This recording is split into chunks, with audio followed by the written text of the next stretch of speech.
Father, into your hands I commend my spirit.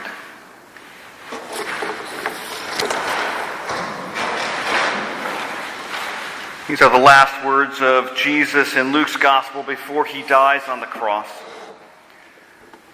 And at their heart, they are words of determination and purpose.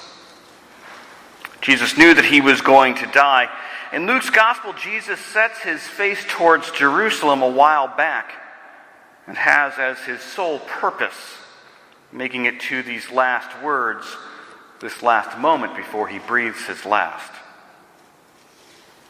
Yet from the moment he is betrayed by Judas at the Last Supper, it would seem that he was not in control of the events taking place. He was in the hands of others. He received beatings at the hands of others. He was scourged, whipped with a cat of nine tails, with bits of bone woven through the leather for maximum cutting effect at the hands of others. He was forced to carry his cross through the crowds mocking him, and nailed to that cross by the hands of others. Yet it is into God's hands that Jesus commends his spirit. At the very end of his life, he shows all of those who thought they had control over him, thought they were in charge of what was going to happen. He shows them that it is not into their hands that his life has belonged, but that God's hands would be the ones to catch and to cradle him as his soul dies. How often do we think that we are in control of our own lives? Probably fairly often, I would imagine. We decide when to get up. We decide what we'll have for breakfast and what time that happens, how hot we want the shower, what shampoo we will use. That's a lot of control we've got, and I haven't even gotten us out of the shower yet. I think we live our lives with the illusion that if we work hard enough at it, we can control our lives, the actions of others, the outcomes of ideas and projects, and pretty much all of the rest of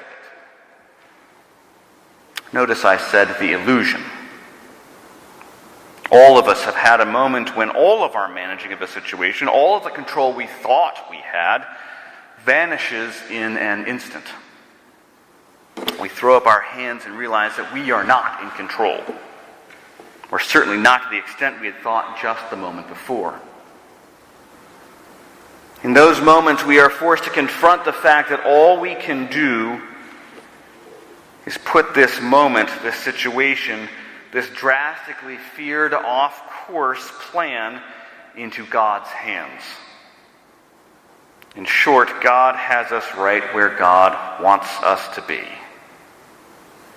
Father, into your hands I commend my spirit. This is not something that we should do, my brothers and sisters, only in moments of crisis or doubt. It is something that we should do and be realistic about constantly. And if we are honest, however, I bet that more times than not, even if we've tried to live this way with true intention, that we fall way short of living our lives in recognition that we are constantly dependent upon God. Why? Because this is so very difficult. I think, again, if we're honest with ourselves, the best we do is mere lip service of this notion.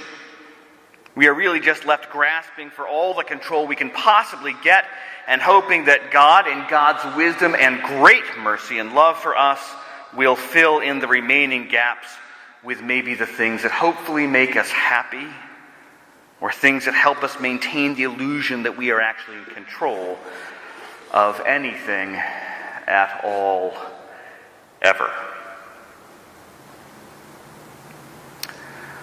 Father, into your hands I commend means surrendering all of our dreams, all of the things that we think that we need, that we want and deserve, taking all of those and saying in a very real sense, God, all of that, all of it, yeah, whatever. Saying, Father, into your hands I commend means taking all of those things and making them subservient to what God wants for us. And let's be even more honest and real about this.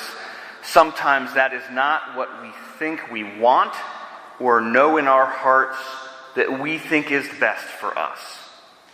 And that can be hurtful, emotionally, mentally, and even relationally. That totally giving up to God means that when we are in God's hands, we may get molded and shaped or even pruned in ways that are not comfortable or even seem hurtful. Relinquishing our lives, our souls, as Jesus did on the cross, completely, is so hard because in the end, as one commentator put it rather clearly, it's hard to relinquish our lives completely to God, most of all because we believe a lie. We believe the lie that the things we have are ours. They are not. We believe the lie that the blessings we have we deserve. We don't. They are a gift. We believe that our children, our parents, our spouse, and our friends are ours. They are not.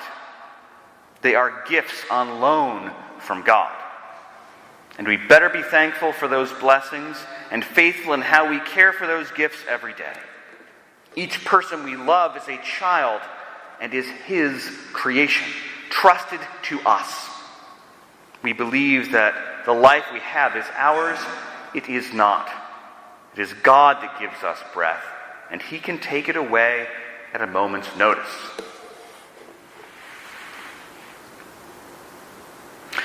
Father, into your hands I commend my spirit. To live this faithfully into God's love for us requires of us that we change how we view the world and how we move towards deeper faith in our relationship with God, our Creator. Living more fully into that your hands means that we need to look for ways that we can actively and consciously take actions that demonstrate to ourselves that we even truly believe that everything is in God's hands. And finally, we need to look to the cross and remember that in the end, Jesus let go of His life, let go of His agenda, let go of His wants and needs, and let God take control. The last words Jesus says from the cross are the final trusting act, the final teaching, the final inspiration to all creation. They are said in love. They are said in recognition of the wondrous grace and all-encompassing love of God. They are our words to live into again and again and again.